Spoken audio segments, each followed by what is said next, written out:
Quítate de mi vista con esa comida. Tú no entiendes nada. Eres solo una vieja inútil que estorba en mi vida.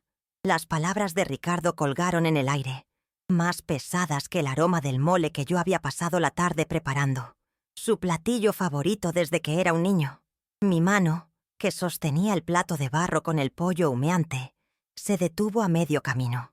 Sentí cómo el calor de la comida se desvanecía, reemplazado por un frío que me recorrió desde la nuca hasta los talones, un hielo que no provenía del clima de la Ciudad de México, sino del corazón de mi propio hijo. El mundo pareció enmudecer por un instante.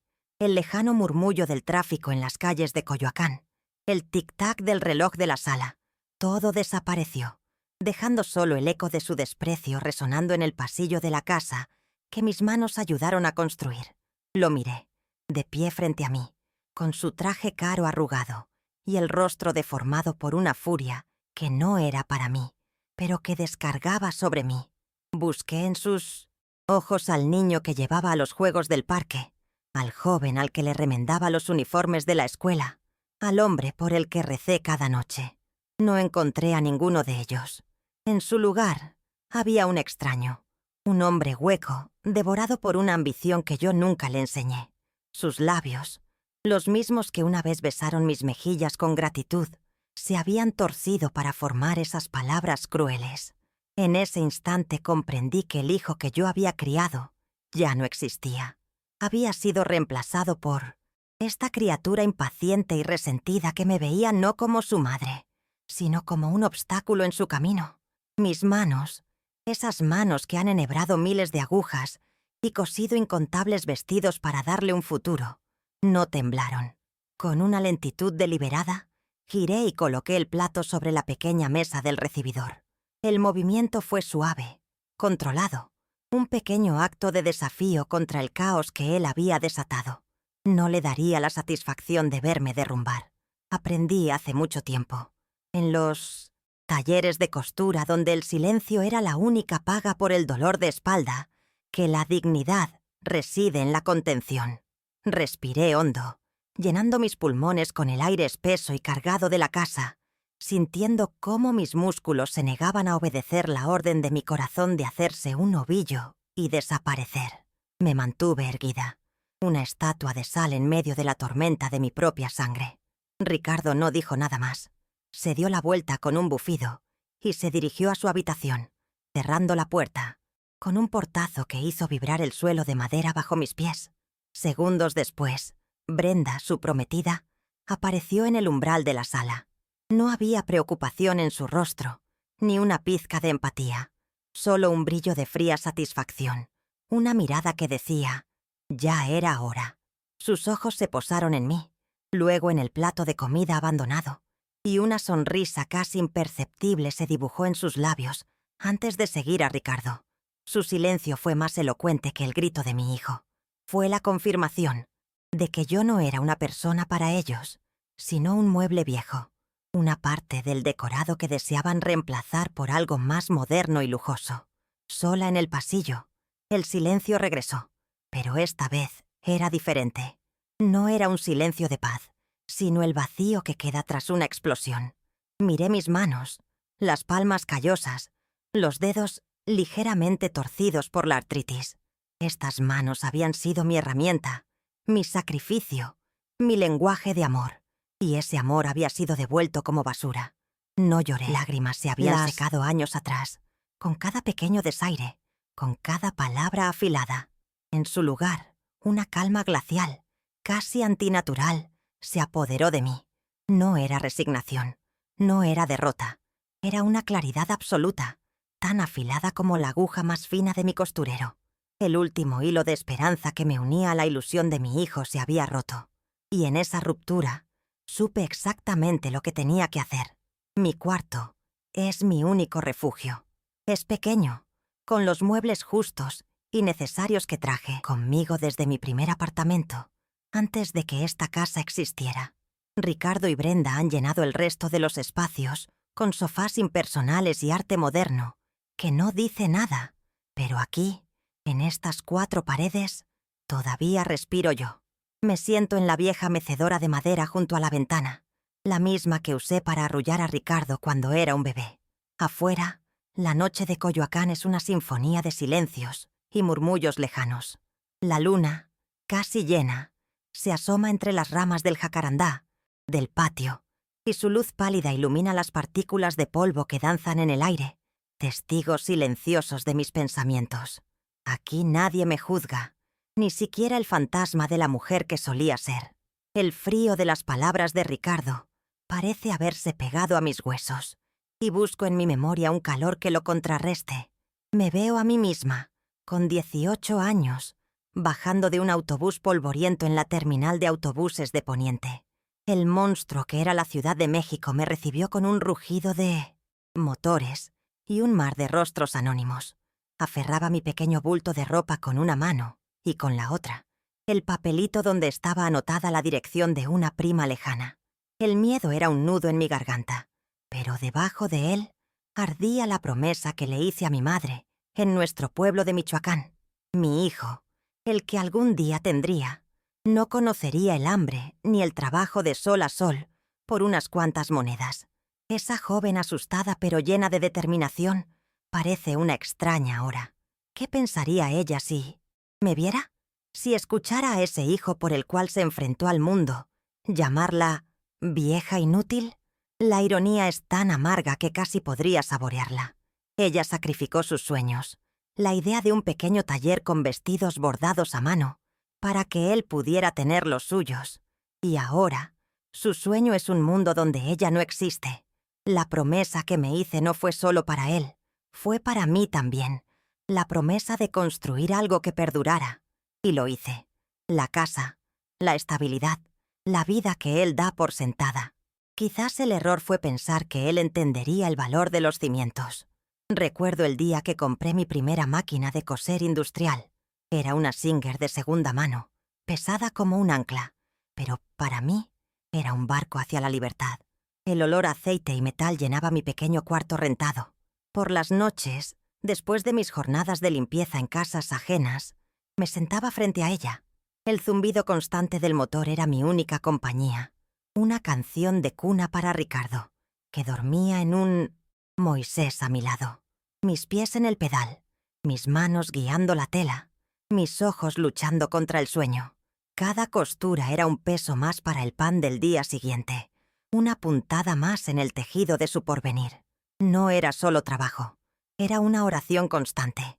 Con el dinero de esas costuras interminables, de esos vestidos de quinceañera y esos uniformes escolares, pagué su leche, sus medicinas, sus libros, cada peso ganado con el sudor de mi frente y la salud de mi espalda se transformaba en algo para él. Él no lo recuerda, por supuesto. Para él, la comida simplemente aparecía en la mesa y la ropa limpia en su armario. No tiene idea de que la estructura misma de su vida está hilvanada con el hilo de mis sacrificios nocturnos. ¿Cómo puede un hombre vivir en una casa sin tener la menor curiosidad por saber quién colocó cada ladrillo? Su ignorancia no es inocencia, es una elección, un acto deliberado de no ver. El recuerdo más nítido es la compra de este terreno. Era solo un pedazo de tierra, baldía en una zona de Coyoacán que todavía no era la joya que es hoy. Mis amigas me decían que estaba loca, que enterraba mis pocos ahorros en polvo y hierbas. Durante 5 años comí frijoles y arroz, remendé mi propia ropa hasta que no dio más de sí, y guardé cada centavo. El día que el notario me entregó las escrituras a mi nombre, sentí que sostenía el mundo entero. El papel era áspero bajo mis dedos, pero se sentía más valioso que cualquier joya. No era solo tierra, era un reino, un lugar, seguro, un patrimonio que le daría a mi hijo un lugar de pertenencia que yo nunca tuve. Y ahora, él camina sobre este reino con zapatos caros y un aire de propietario ofendido. Quiere venderlo, pulverizar los cimientos de nuestro pasado, para comprar un espejismo de estatus en Polanco, un apartamento con paredes de cristal y sin alma. La paradoja me ahoga. Construí este lugar para anclarlo a sus raíces, y él lo ve como un lastre que le impide volar. Se siente atrapado en el legado que le di, y yo, la artífice de ese legado, Me he convertido en la carcelera de la que necesita escapar. Su deseo de vender la casa no es un plan de negocios, es un acto de matricidio simbólico. Quiere borrarme a mí y a todo lo que represento. A mi mente viene una imagen. Ricardo en su graduación de la primaria. Su pequeño traje, demasiado grande para él. Su rostro radiante mientras me mostraba el diploma con su nombre escrito en una caligrafía elegante. Me tomó de la mano y su manita se sentía tan frágil y confiada en la mía. En ese momento sentí una oleada de amor tan poderosa que me dejó sin aliento. Juré en silencio que nada ni nadie le haría daño, que siempre estaría ahí para protegerlo. El mundo podía ser cruel, pero mientras yo viviera, él tendría un puerto seguro. Cada noche de trabajo, cada renuncia, valía la pena por esa sonrisa, por ese futuro que se abría ante él. ¿En qué momento se perdió ese niño? Lo busco en el hombre que me gritó hace unas horas, y no queda ni el rastro. Es como si el mundo lo hubiera devorado y escupido una versión vacía, una cáscara pulida por fuera, pero llena de un resentimiento que no comprendo. Mi dolor no es solo por el insulto, es un luto profundo, por el hijo que ya no está. Es el dolor de una jardinera que ve cómo la flor que cuidó con esmero se ha convertido en una planta venenosa. Me pregunto si alguna vez volveré a ver un destello de ese niño en sus ojos, o si se ha perdido para siempre en la búsqueda de cosas que brillan, pero no calientan. Este estallido no fue un rayo en un cielo sereno.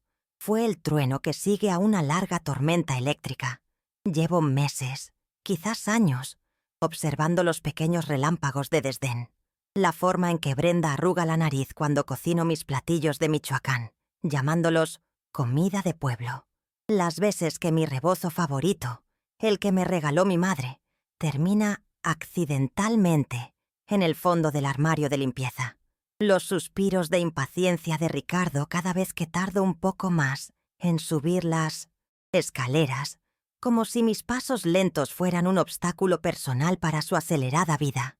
Son estas pequeñas humillaciones diarias las que han erosionado mi espíritu, mucho más que cualquier grito. Cada uno de esos pequeños actos de crueldad fue una gota de agua, y esta noche, con sus palabras, el vaso no solo se ha derramado, se ha hecho añicos, pero lo que queda no es un charco de lágrimas en el suelo. Mientras estoy aquí, sentada en la oscuridad, siento cómo todos esos fragmentos de dolor y desilusión se reacomodan dentro de mí. No es un acto de furia, sino de alquimia. El dolor se está transformando, se está solidificando. La mujer herida está dando paso a algo más, algo que no había sentido en mucho tiempo. La certeza de que el silencio ya no es una opción, de que la paciencia se ha agotado. De repente, ya no siento el frío. En el centro de mi pecho, donde antes había un hueco helado, se enciende una llama pequeña y tenaz. No es el fuego arrasador de la venganza, que quema y destruye todo a su paso. Es una lumbre tranquila, una llama piloto de dignidad que ha esperado pacientemente en la oscuridad. Su calor comienza a extenderse por mis venas, un calor que me pertenece solo a mí. Es la luz que necesitaba para ver el camino con claridad, para leer el mapa de lo que debo hacer. Un mapa que mis propias lágrimas habían borrado y que ahora la determinación vuelve a dibujar con una tinta indeleble. La decisión se asienta en mi alma sin ruido, sin drama. Se siente tan natural y lógica como cortar un patrón sobre una tela.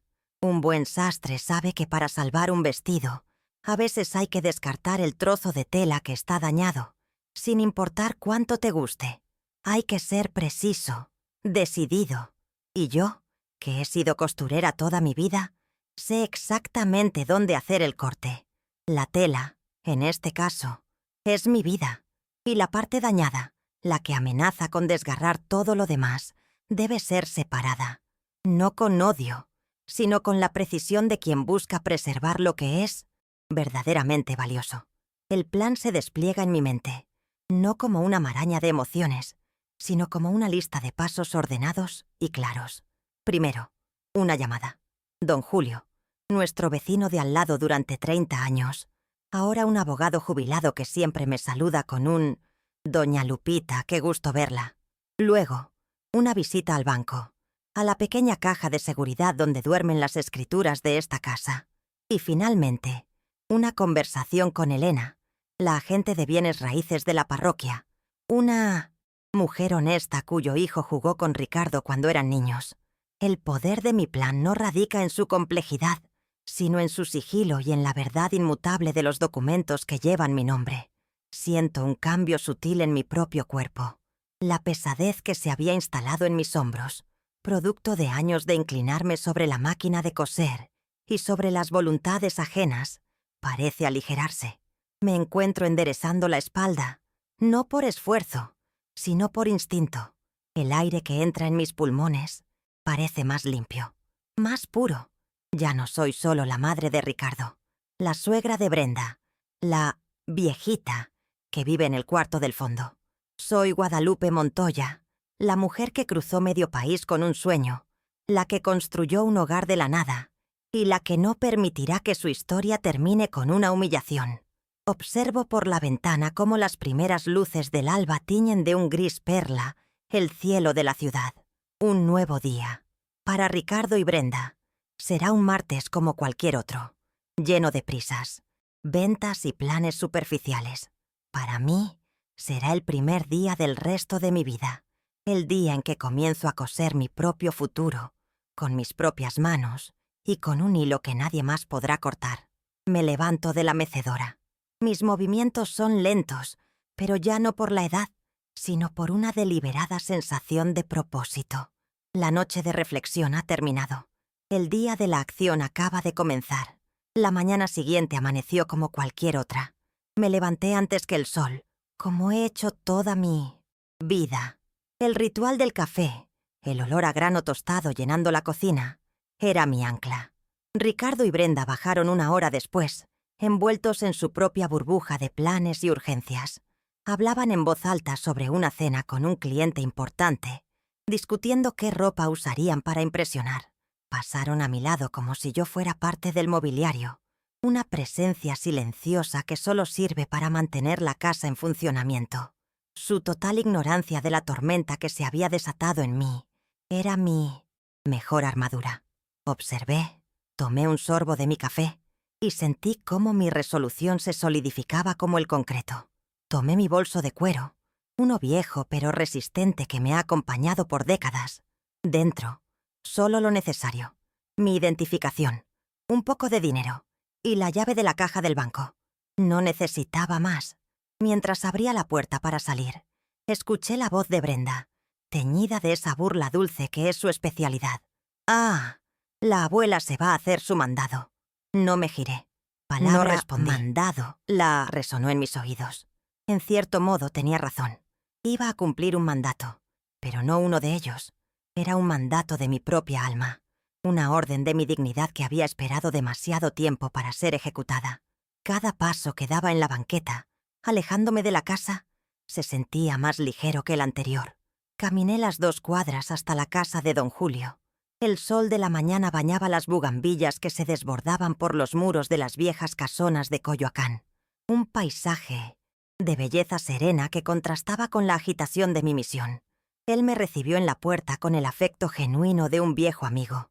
Su despacho olía a papel antiguo y a tabaco de pipa, un aroma a sabiduría y tiempo. Le expliqué mi propósito, con voz pausada y sin adornos. Él me escuchó sin interrumpir. Sus ojos no mostraban sorpresa, sino una profunda y triste comprensión, como si la historia que yo le contaba fuera una melodía que ya había escuchado muchas veces en distintas voces. Don Julio sacó de un viejo archivador la carpeta con mi nombre. Dentro estaban las copias de los documentos que le había confiado hacía más de 15 años. Las escrituras, mi testamento, el poder notarial. Revisó cada hoja con una meticulosidad profesional.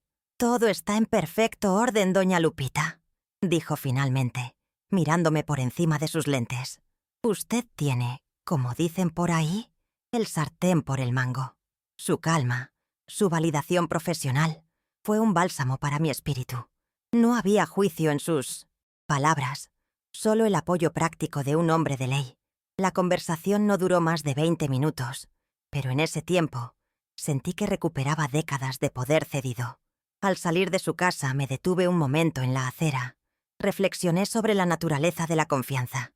Durante 45 años, deposité toda mi fe y mi confianza en mi hijo, un recipiente que, con el tiempo, demostró tener fisuras, dejando que todo el amor que vertí en él se escapara. Y sin embargo, la confianza que deposité en un vecino, un hombre con el que solo compartía saludos cordiales y tazas de café ocasionales, se había convertido en mi salvavidas. La vida tiene estas ironías. A veces, los lazos más fuertes no son los de la sangre, sino los del respeto mutuo, un hilo invisible pero infinitamente más resistente. Decidí no tomar un taxi. Me subí al pesero que recorre la avenida, apretada entre estudiantes y trabajadores. Miraba por la ventana los rostros de la gente, cada uno perdido en su propio universo de preocupaciones y sueños. Una mujer de mi edad con las manos entrelazadas en el regazo, un joven con los audífonos puestos y la mirada perdida. Me di cuenta de que mi dolor, aunque inmenso y profundamente personal, no era único. La ciudad entera era un tapiz de batallas silenciosas, de dignidades defendidas en el secreto del corazón. Sentirme parte de esa humanidad anónima me dio una extraña sensación de fortaleza. No estaba sola en mi lucha, simplemente era mi turno de pelear. En la sucursal del banco, el aire acondicionado y el silencio marmóreo creaban una atmósfera fría y solemne. La empleada, una joven de uñas perfectamente cuidadas, me guió con una formalidad impersonal a la bóveda. El ritual de las 2 llaves, el sonido metálico de la cerradura al ceder, todo tenía un peso ceremonial. Cuando el empleado colocó la caja de metal sobre la mesa de la pequeña habitación privada, respiré hondo. Dentro, debajo de un par de fotos de Ricardo de niño y mi acta de matrimonio, reposaban las escrituras originales. Sostener ese fajo de papeles amarillentos fue como sostener el peso tangible de mi vida entera, de cada noche de insomnio y cada gota de sudor. Mientras mis dedos rozaban la firma del notario de hace 30 años, me pregunté qué significa realmente ser madre. ¿Es un acto de entrega incondicional y eterna? ¿O la maternidad también implica saber cuándo dejar de dar? Comprendí que proteger a un hijo no siempre significa ser su escudo. A veces, la protección más grande, el acto de amor más profundo, es permitir que se enfrente a las consecuencias de sus propias acciones. Este plan, este acto doloroso, no era una abdicación de mi rol de madre. Al contrario, era la lección final y más importante que le daría. Una lección sobre el respeto, la gratitud y el verdadero valor de las cosas. Justo en ese momento, mi viejo teléfono celular vibró dentro de mi bolso. La pantalla mostraba el nombre de Ricardo. Por un instante mi corazón dio un vuelco, pero no era una llamada de preocupación. «¿Mamá? ¿Dónde dejaste los boletos de la tintorería? Los necesito ahora», dijo. Su voz cargada de esa impaciencia que se había vuelto su tono habitual conmigo. Su demanda tan trivial y tan reveladora fue como un chorro de gasolina sobre la llama de mi resolución. «Están en el primer cajón de la cómoda, mijo», respondí con una calma que no sentía. Colgué. La llamada no me debilitó. Me recordó exactamente por qué estaba sentada en esa fría bóveda de banco. Mi siguiente parada fue la pequeña oficina de bienes raíces cerca de la iglesia del barrio. Elena, la dueña, es una mujer de mi edad, viuda también, con una mirada que entiende sin necesidad de muchas palabras. Nos conocíamos de las kermeses de la parroquia. Me sirvió un café de olla, dulce y especiado. No tuve que contarle la historia completa, el grito, la humillación. Las mujeres como nosotras aprendemos a leer las historias en los silencios. Simplemente fui al grano. «Elena, quiero vender mi casa y necesito que sea rápido y discreto». Ella me sostuvo la mirada por un largo momento y luego asintió lentamente. «Cuenta con ello, Lupita». Le expliqué mi condición más importante. No se trataba solo de vender. Necesitaba encontrar compradores que pudieran cerrar el trato de inmediato, con pago de contado, y que aceptaran una cláusula inusual. que yo pudiera permanecer en la propiedad por una semana después de la firma, figurando como inquilina temporal con un contrato simbólico. Era una pieza crucial de mi estrategia, el movimiento que garantizaría que el golpe final fuera limpio y decisivo. Elena no hizo preguntas. Vio la determinación en mis ojos, la ausencia total de duda, y simplemente tomó su libreta. Entiendo perfectamente. Conozco a la familia ideal para esta casa, me aseguró. El momento de firmar el contrato de exclusividad con su agencia fue un punto de no retorno. Tomé la pluma que me ofreció. Mi mano, esa misma mano que la noche anterior apenas podía sostener un plato sin temblar, ahora estaba firme como una roca. Escribí mi nombre completo: Guadalupe Montoya Ueda, de Ramírez, con una caligrafía clara y segura. Cada curva de mi firma era un acto de reafirmación. Ya no era una presencia fantasmal en mi propia casa. Con esa firma, me convertía en la comandante en jefe de mi propio destino, la única con autoridad para decidir el futuro de esas paredes y de la vida que contenían. Al salir de la oficina y volver a la calle, el sol del mediodía me dio en la cara. Pensé en el concepto del valor. Para Ricardo y Brenda, el valor de la casa era una cifra en un estado de cuenta, un trampolín hacia un estilo de vida que veían en revistas. Para mí, su valor estaba en el eco de las risas de mi hijo cuando era niño, en el fantasma de mi esposo sentado en su sillón favorito, en el sudor y las lágrimas que se habían filtrado en el yeso de las paredes. Al venderla, no estaba destruyendo ese valor. Lo estaba transformando, convirtiendo los ladrillos y el mortero en algo infinitamente más preciado: mi libertad y mi paz. Cuando llegué a casa, la encontré en silencio. Sobre la mesa de la sala, Brenda había dejado abierta una revista de lujo. La página mostraba un opulento apartamento en Polanco, con enormes ventanales y una terraza con jacuzzi. Un círculo perfecto, hecho con un bolígrafo de tinta roja, rodeaba el precio y los datos de contacto. La evidencia de sus planes, de mi futuro cuidadosamente borrado, estaba ahí, expuesta con una desfachatez escalofriante. Cualquier mínima duda que pudiera albergar en algún rincón de mi corazón se evaporó en ese instante. Me demostraron que yo no era parte de su futuro, así que no tenían por qué ser parte del mío. Los días siguientes transcurrieron en una extraña calma. Yo seguí con mis rutinas, una máscara de normalidad. Preparaba el desayuno, regaba las plantas, barría el patio. Ellos, ajenos a todo, continuaban su vida. Ricardo se quejaba del tráfico. Brenda planeaba su boda. No notaron las visitas discretas de Elena, siempre a media mañana, cuando ellos estaban fuera. No notaron la mirada evaluadora de los extraños que recorrían el jardín o miraban la fachada. Estaban tan absortos en su propio mundo que no podían ver el terremoto que estaba a punto de engullirlos. Su ceguera era mi mejor aliada. Una tarde, mientras doblaba la ropa, sonó mi teléfono. Era Elena. Su voz era tranquila pero cargada de noticias. «Lupita, los encontré». Eran una pareja joven, un médico y una maestra, con 2 hijos pequeños. Se habían enamorado de la casa, no por su valor especulativo, sino por su calidez, por el jardín que yo había cuidado por 40 años. Aceptaron todas mis condiciones sin dudar, incluyendo el pago inmediato y la cláusula de mi permanencia temporal. Sentí una profunda sensación de paz. El hogar que construí con tanto amor no sería demolido para construir una torre de apartamentos sin alma. Pasaría a manos de una familia que lo convertiría, de nuevo, en un hogar.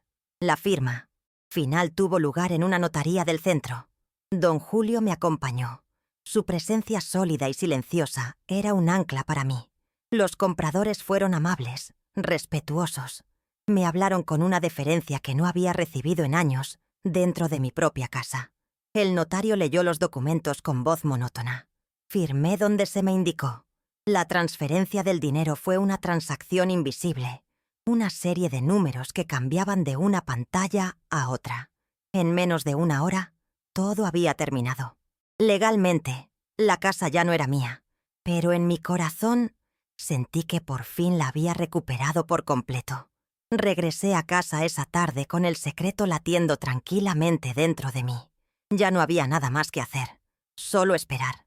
Esperar el momento preciso. Esperar a que la última pieza del rompecabezas cayera en su lugar. El letrero de «vendido» que Elena colocaría en el jardín al día siguiente. No sentía nervios, ni miedo, ni siquiera anticipación. Solo una vasta y profunda calma. Era la serenidad de la costurera que acaba de dar la última puntada a su obra maestra, la más compleja y significativa de su vida. Ahora solo quedaba esperar a que se levantara el telón y la obra fuera revelada. Pasó una semana en la que viví con mi secreto como una brasa caliente en el pecho, ni quemando ni enfriándose. El jueves por la tarde, Ricardo y Brenda llegaron a casa más tarde de lo habitual, sus risas resonando desde la calle. Por el tono, supe que Ricardo había cerrado esa venta importante de la que tanto hablaba. Entraron planeando la celebración, discutiendo sobre restaurantes caros en San Ángel, sobre botellas de vino que yo ni siquiera sabía pronunciar. Su alegría, tan ajena a mi realidad, tan ignorante del abismo que se abría a sus pies, era la señal que yo esperaba. El telón estaba a punto de levantarse para el acto final de su comedia y el inicio de mi propia y silenciosa obra de justicia. Yo los observaba desde el gran ventanal de la sala, que ahora se sentía como el palco de un teatro. Vi el momento exacto en que sus risas se ahogaron en sus gargantas. Sucedió cuando la luz del farol de la calle iluminó el letrero. Era grande, de un color rojo agresivo, con una sola palabra en letras blancas y mayúsculas martillada en el césped que por tantos años había cuidado. Vendido. Vi cómo el cuerpo de Ricardo se tensaba, cómo Brenda se llevaba una mano a la boca. Se quedaron inmóviles por un instante, dos estatuas bajo la luz anaranjada de la noche. El mundo de apariencias que habían construido comenzando a resquebrajarse en tiempo real. La puerta se abrió de golpe, con una violencia que hizo temblar el marco. Ricardo irrumpió en la casa, no con la confusión de quien no entiende, sino con la furia de un rey cuyo castillo ha sido profanado sin su permiso. Su rostro estaba congestionado, los ojos buscando una explicación que pudiera aplastar con su rabia. «¿Mamá? ¿Qué demonios significa ese letrero?», gritó, su voz rebotando en las paredes. Desnudas. Brenda entró detrás de él, pálida y con los ojos desorbitados, su mirada saltando de un rincón vacío a otro, como un animal asustado buscando una salida. Su arrogancia habitual se había desvanecido, reemplazada por el pálido fantasma del miedo. Y entonces me vieron. Estaba sentada en mi vieja mecedora, la única pieza de mobiliario que quedaba en la vasta extensión de la sala de estar. El resto del espacio estaba desierto. Los sofás de diseño, la mesa de centro de cristal, el enorme televisor, todo había desaparecido. A mi lado, en el suelo de madera pulida, solo había dos maletas de viaje, modestas y cerradas, y mi bolso de mano sobre ellas. La desnudez de la habitación era una declaración en sí misma, más potente que cualquier grito. El vacío no era solo físico, era un presagio, la manifestación visible de un poder que les había sido arrebatado, sin que siquiera se dieran cuenta de que lo habían perdido. La ira de Ricardo se transformó en un pánico palpable, casi infantil. ¿Pero qué es todo esto? ¿Dónde están nuestras cosas? Mamá, ¿nos han robado? Su voz se quebró al final, buscando desesperadamente un culpable externo, una narrativa en la que él fuera la víctima. Su mente, tan rápida para los negocios y las apariencias, era incapaz de procesar una realidad tan fundamentalmente alterada. Me miraba, pero su mirada me atravesaba. No veía a su madre. Veía el colapso de sus planes, la amenaza directa a ese futuro de lujo en Polanco, que ya saboreaba como si fuera suyo por derecho. Dejé que el eco de sus preguntas se desvaneciera en el silencio de la habitación vacía. No me moví. Lo miré directamente a los ojos, no con el rencor que él esperaba, sino con una calma profunda, casi geológica, forjada en capas de dolor y paciencia. Esperé a que su respiración agitada se calmara un poco. Entonces hablé.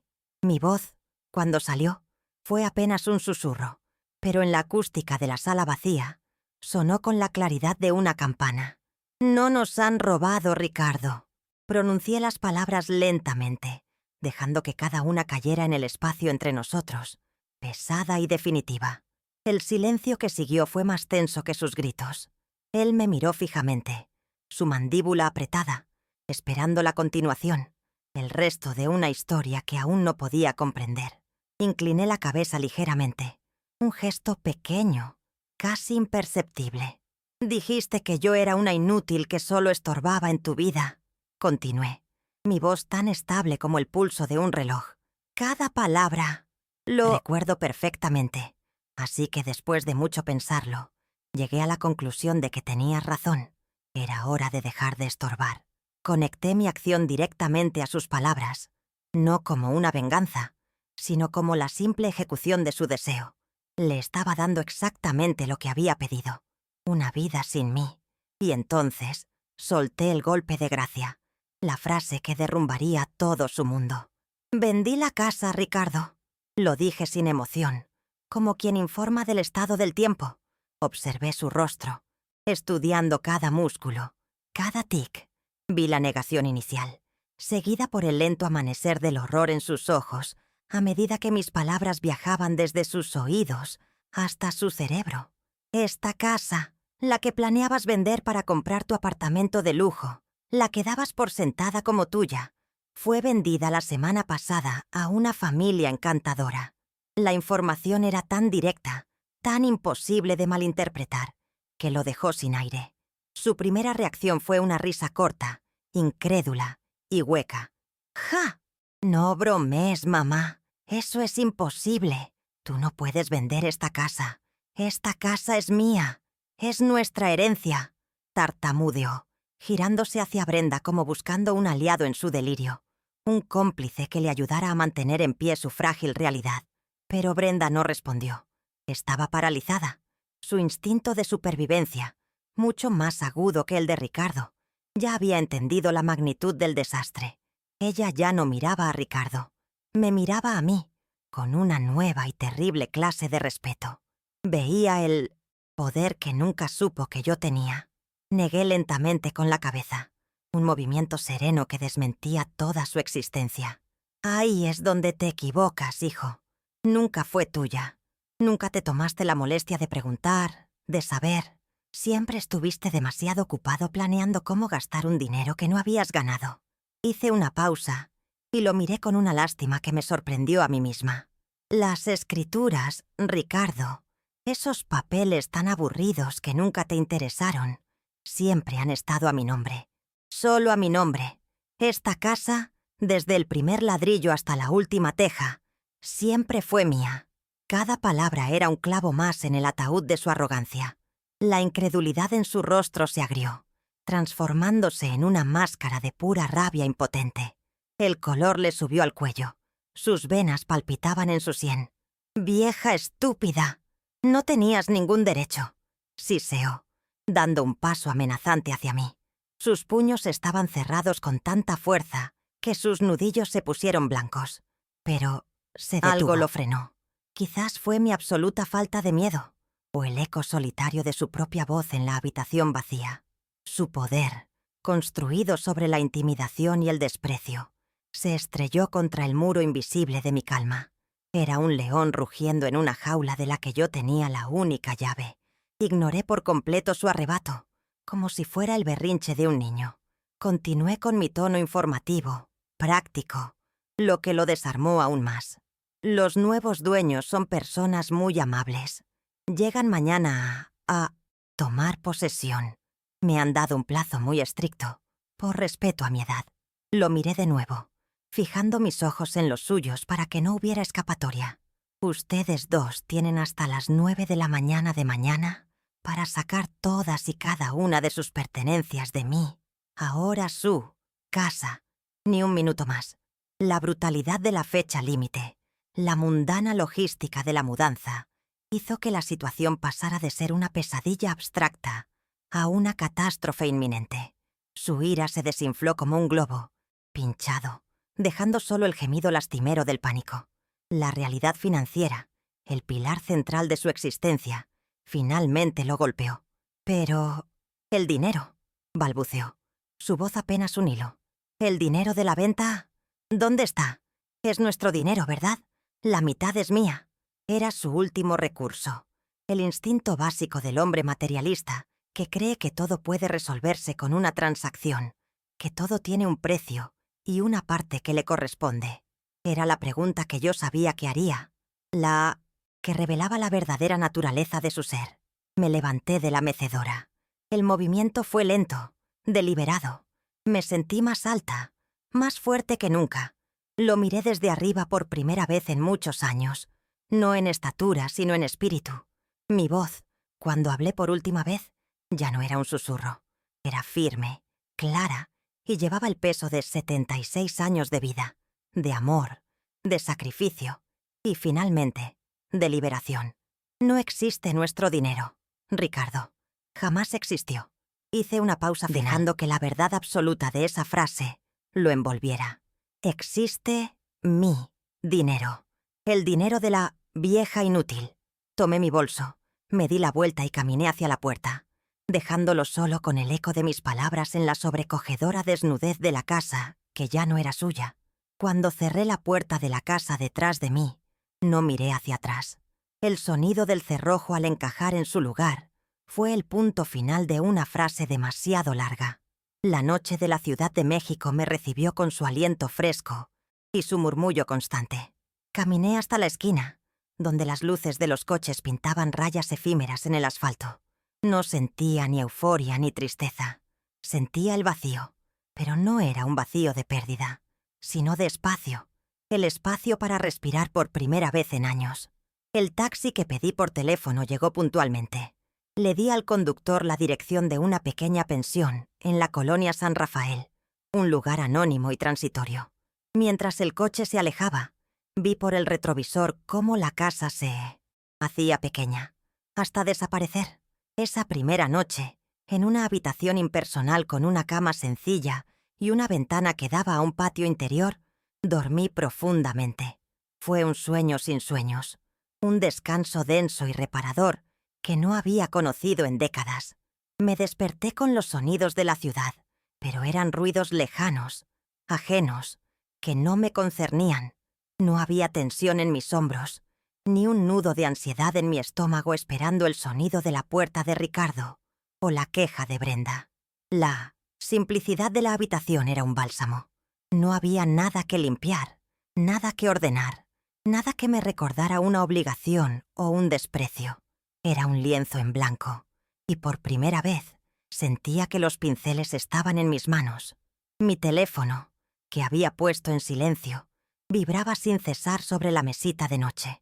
La pantalla se iluminaba con los nombres de Ricardo y Brenda, una y otra vez. Hubo un tiempo en que esa insistencia me habría llenado de pánico, de una urgencia por responder, por calmar, por servir. Ahora, miraba las llamadas entrantes con una distancia casi clínica. Sentía una punzada, sí, pero no era de arrepentimiento.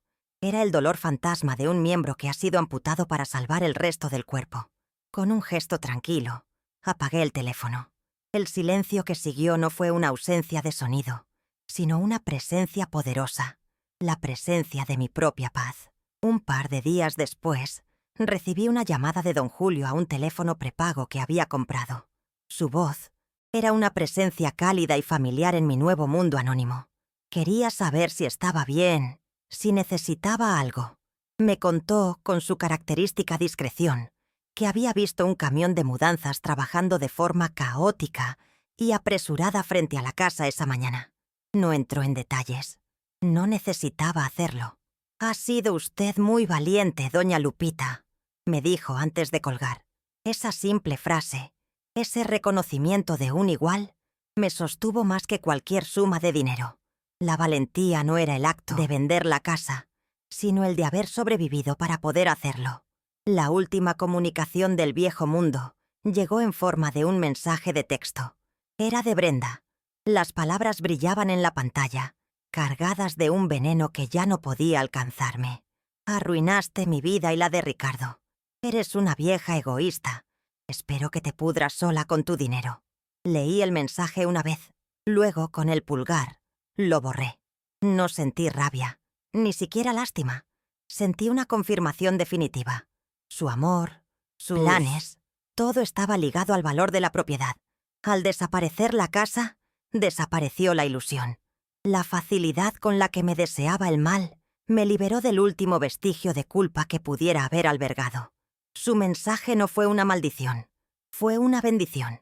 Una semana después, me mudé a mi nuevo apartamento. No estaba en Coyoacán ni en Polanco. Era un piso pequeño pero luminoso en la colonia Santa María la Ribera, con un balcón que daba a un parque con un kiosco morisco. Desde el primer momento, sentí que ese lugar me pertenecía. El sol de la tarde entraba por las ventanas y calentaba el suelo de madera. No había fantasmas de discusiones aquí, ni el peso de las expectativas ajenas.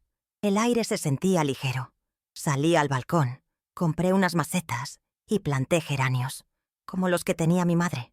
Verlos florecer en los días siguientes fue como verme florecer a mí misma. Disfruté inmensamente el proceso de amueblar mi nuevo hogar. Lo hice sin prisa, saboreando cada decisión. Compré una cama cómoda solo para mí, una mesa de comedor pequeña para dos, por si alguna vez tenía una visita, y una estantería para los libros que siempre quise leer. El objeto más importante que elegí fue una mesa de trabajo sólida y amplia, que coloqué junto a la ventana más grande. Sobre ella, instalé mi nueva máquina de coser, una máquina moderna y silenciosa. Cada objeto fue elegido no por su valor o para impresionar, sino por el confort y la alegría que me traería. Estaba construyendo, por primera vez, un nido hecho a mi medida. Las mañanas se convirtieron en mi momento sagrado. Me despertaba naturalmente, sin la alarma del resentimiento. Preparaba mi café y me sentaba en el balcón, envuelta en mi rebozo, a ver cómo el barrio despertaba. El sonido de los pájaros, el vendedor de tamales con su pregón, las risas de los niños camino a la escuela. Eran los sonidos de la vida, y yo era parte de ella, no una simple espectadora. En ese silencio lleno de vida, redescubrí el sonido de mis propios pensamientos, mis propios deseos. La ausencia de tensión era tan palpable, tan densa, que se convirtió en la principal decoración de mi casa. La paz, el sueño que había aplazado durante más de 50 años, comenzó a tomar forma.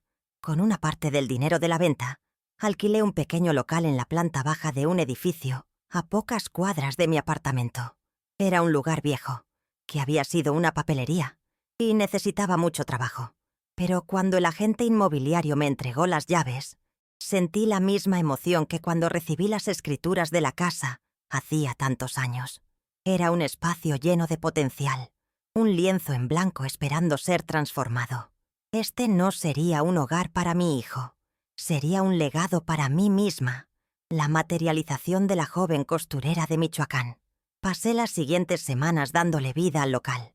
Yo misma lijé y pinté las paredes de un blanco luminoso. Contraté a un electricista para que instalara una iluminación adecuada, brillante y clara, que no cansara la vista. Luego vino lo mejor, la compra del equipo. No compré una, sino 4 máquinas de coser nuevas y 2 mesas de corte grandes. Verlas instaladas en el espacio limpio y renovado me llenó de una alegría profunda y serena. Cada máquina era una promesa, una oportunidad, no solo para mí, sino para otras. El taller estaba casi listo, y con él, mi nuevo propósito. Decidí llamar a mi taller El Hilo de Michoacán. Era un homenaje a mi tierra, a mis raíces, al primer hilo que mi madre puso en mis manos cuando era una niña. El nombre era un ancla, una declaración de identidad. Yo no era solo Lupita, la madre de Ricardo. Era Guadalupe Montoya, la mujer de Michoacán, la costurera. Encargué un letrero de madera pintado a mano, con letras elegantes y una pequeña flor bordada en el diseño.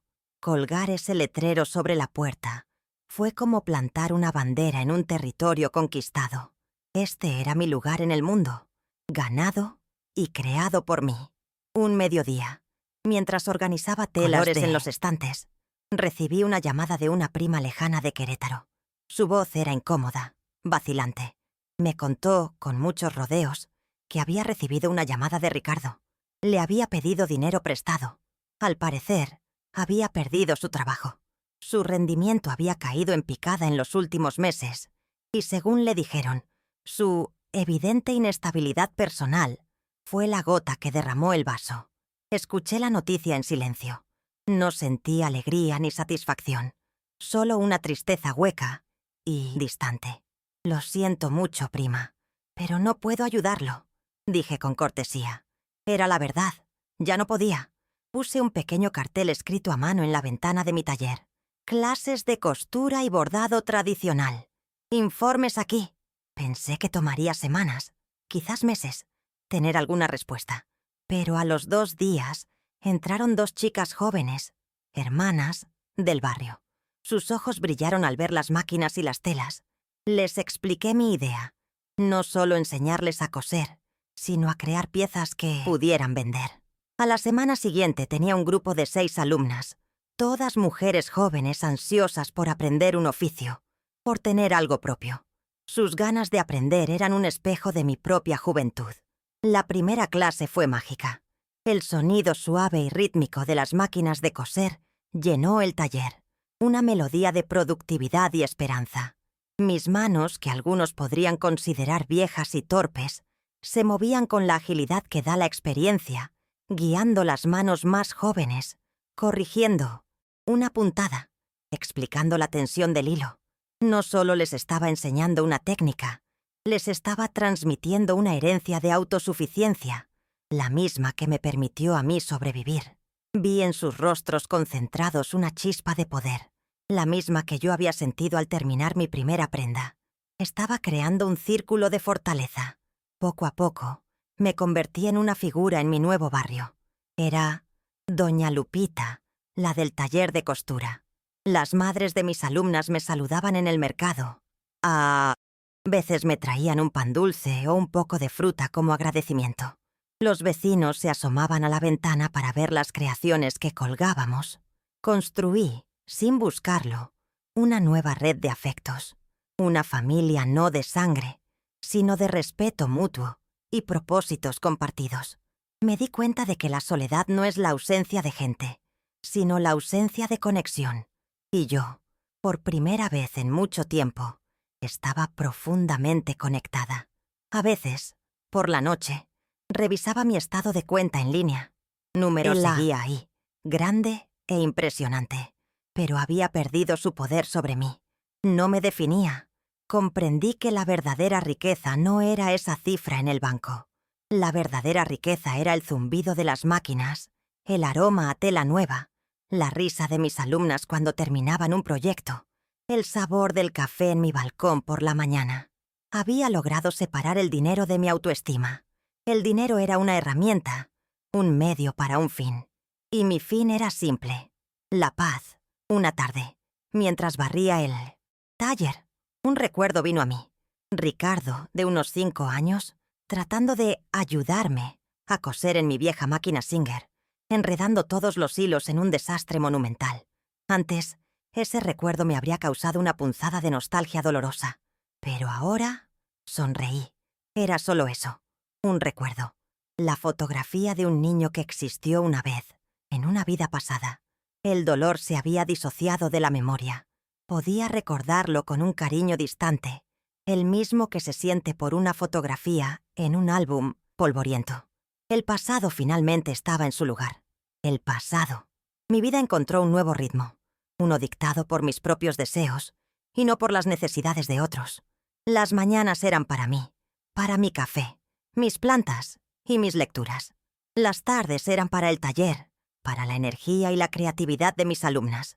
Las noches eran para la calma, para una cena ligera, para escuchar música clásica en la radio. Este ritmo predecible y sereno era la antítesis de mi vida anterior, que era una serie de reacciones a las crisis y demandas de Ricardo. Esta nueva rutina no era aburrida, era sanadora, un bálsamo que curaba heridas que ni siquiera sabía que tenía. La última llamada llegó una noche de martes. Era él, su número. Dudé un segundo, pero algo me dijo que debía contestar. La voz al otro lado de la línea era casi irreconocible. No había ira ni arrogancia, Solo un cansancio profundo, el sonido de la derrota.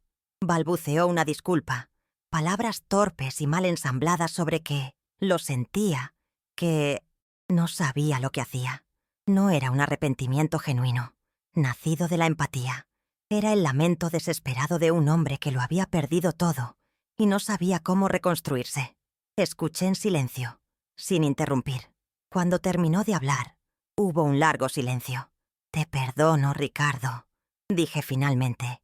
Y las palabras eran ciertas. El perdón no era para él, era para mí. Era la última cadena que necesitaba romper. Pero perdonar no significa olvidar, ni borra las consecuencias de tus actos. De verdad, que esto te sirva para aprender. Espero que encuentres tu propio camino. Mi voz era amable, pero firme. No había ninguna puerta abierta en mis palabras, ninguna invitación a volver.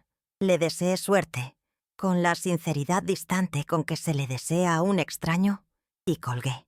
El miembro fantasma había dejado de doler. El taller floreció. Las chicas comenzaron a vender sus creaciones, primero a vecinos, luego en un pequeño puesto en el mercado del barrio. Con mi ayuda, formaron una pequeña cooperativa, gestionando sus propios pedidos y sus ganancias. Sin darme cuenta, me había convertido en una mentora, en la catalizadora de un pequeño motor de empoderamiento femenino. Verlas contar su propio dinero, hacer planes, ganar confianza en sí mismas, me producía un orgullo mucho más grande que cualquier logro personal. Mi legado no sería una casa, sino una comunidad de mujeres fuertes, con la tranquilidad de una vida estable y un propósito claro. Finalmente encontré el tiempo y la energía para crear algo solo para mí.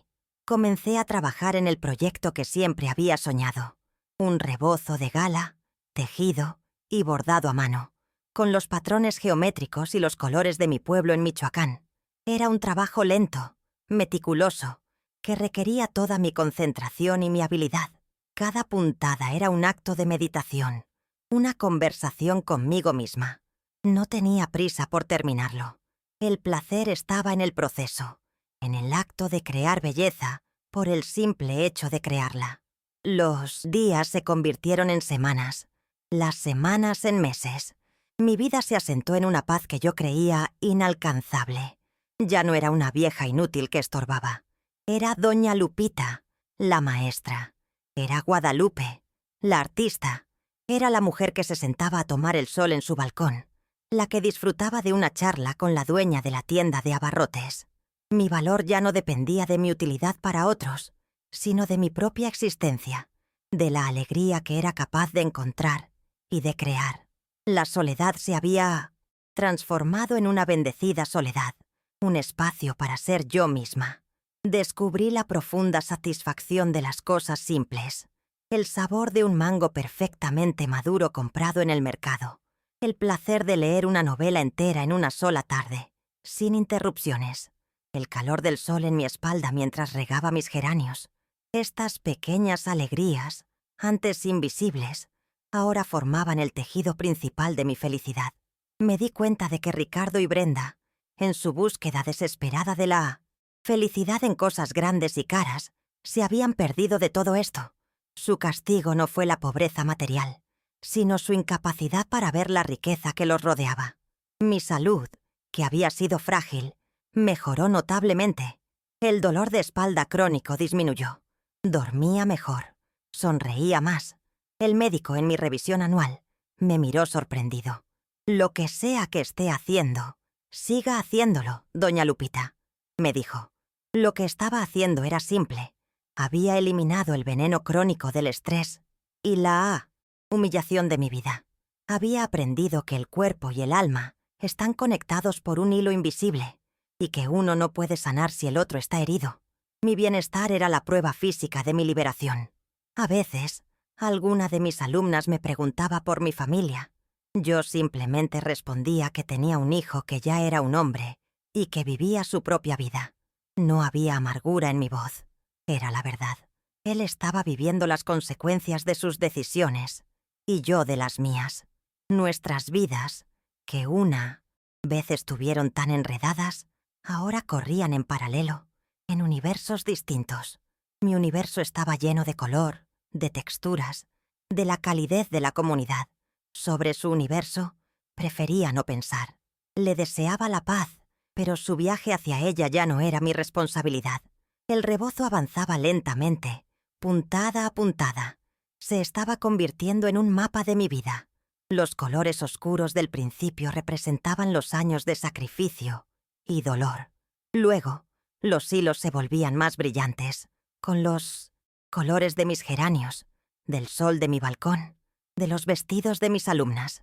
Era mi historia contada en seda y algodón, un testimonio de que incluso de los nudos más apretados puede surgir la belleza. No sabía cuándo lo terminaría, ni qué haría con él. No importaba. El rebozo era el viaje, no el destino. Una tarde me quedé en el taller después de que todas se habían ido. El sol del atardecer entraba por la ventana, bañando el espacio en una luz dorada. Me senté en mi mecedora, la misma que había estado en la casa de Coyoacán, la única pieza que había insistido en traer. Miré a mi alrededor, las máquinas silenciosas, los rollos de tela, los hilos de colores colgando en la pared como un arco iris. Estaba sola, pero no me sentía sola. Estaba rodeada de mi trabajo, de mi propósito, de mi paz. Estaba exactamente donde debía estar. Estaba en casa. Hoy he terminado el rebozo. Lo sostengo a contraluz, y la luz de la tarde atraviesa los hilos de seda como si fuera un vitral. Es la historia de mi vida tejida en un solo paño. Aquí están los grises y negros de los años difíciles, los hilos ásperos del sacrificio. Pero también están los rojos vibrantes de mis geranios, los azules profundos del cielo de Coyoacán y los amarillos brillantes del sol en mi nuevo taller. Miro el patrón completo y comprendo que cada hilo, incluso el más oscuro y doloroso, era necesario para crear la belleza del conjunto. La vida, como el bordado, no se trata de evitar los nudos, sino de saber integrarlos en un diseño más grande. Un diseño que al final tenga sentido y armonía. He pensado mucho en el significado de la palabra familia. Durante años creí que la familia era una obligación incondicional, un lazo de sangre que todo lo justificaba y todo lo perdonaba. Pero he aprendido que la familia es más bien como un jardín. Hay que regarlo, cuidarlo, podarlo para que crezca sano. Y cuando una planta se vuelve venenosa, cuando sus raíces comienzan a ahogar a las demás, no puedes seguir regándola por lealtad. Por el bien de todo el jardín, debes tener el valor de cortarla. Mi familia ahora es este taller, estas muchachas, mis vecinos. Una familia que no me fue dada por la sangre, sino una que he cultivado con los hilos del respeto y el afecto mutuo. También he aprendido sobre la naturaleza de la fuerza. La gente siempre me vio como una mujer paciente, silenciosa, y confundían mi aguante con debilidad. Yo misma llegué a creerlo. Pensaba que mi fortaleza residía en mi capacidad de soportar el dolor sin quejarme. Ahora sé que estaba equivocada. La verdadera fortaleza no está en cuánto puedes aguantar, sino en saber cuándo es el momento de dejar de hacerlo. La fuerza es trazar una línea en la tierra y decir, hasta aquí. Mi silencio no era debilidad, era observación. Y mi acción final no fue un grito de rabia, fue la palabra calmada y firme de una mujer que finalmente decidió reclamar el respeto que se merecía. El legado que dejamos en este mundo es un asunto curioso. Yo quise dejarle a mi hijo una herencia de ladrillos y dinero, una seguridad material que yo nunca tuve, pero esa es una herencia frágil, que puede ser vendida, gastada, perdida. Él la rechazó. Y al hacerlo, sin saberlo, me permitió construir un legado mucho más verdadero y perdurable. La verdadera herencia que estoy dejando ahora está en las manos de mis alumnas. Es la herencia de un oficio, de la autosuficiencia, de la certeza de que pueden construir su propio futuro con sus propias manos. El respeto por una misma es una fortuna que nadie te puede arrebatar. Esa es la lección más valiosa que he aprendido. Mi historia llega a su fin, pero sé que hay miles de historias como la mía en cada rincón del mundo. Historias de mujeres y hombres que se sienten invisibles, que dan todo y reciben poco. Si mi voz puede viajar hasta ti, quiero que sepas esto. Nunca es demasiado tarde para tomar las riendas de tu vida. Nunca es demasiado tarde para volver a enhebrar la aguja y empezar a coser un nuevo patrón. Uno que sea solo tuyo. La dignidad no es un regalo que otros te dan. Es el tesoro que yace dentro de ti, esperando ser reclamado. Y la verdadera paz, esa que calma el alma, se encuentra en el suave zumbido de una vida vivida, por fin, en tus propios términos. Ahora, quiero escucharte a ti. Dime, ¿tú qué hubieras hecho en mi lugar? ¿Crees que hice lo correcto? Déjame tu pensamiento en los comentarios.